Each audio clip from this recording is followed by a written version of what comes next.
Meghalaya Social Welfare Minister Paul Lyngdoh today said that the state has taken action following allegation of mistreatment at rehabilitation centers in Assam, which prompted an elderly woman and several drug users to seek intervention from the Meghalaya Human Rights Commission.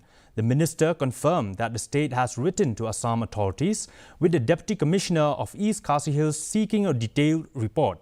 A review of the incident is scheduled for later today. Reports of mistreatment as well as the tragic deaths of two youths from Meghalaya at rehabilitation centers in Assam have underscored the urgency of the matter. We have already written to our counterpart in Assam. We have sought a report.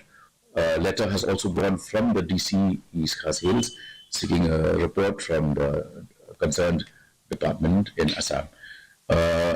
So in the next couple of hours, I'll be doing a review of this specific incident.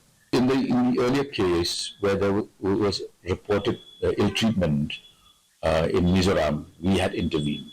This time around also we had written, our Principal Secretary has spoken to the authorities in Assam, and I'm taking a review in the next couple of hours from now.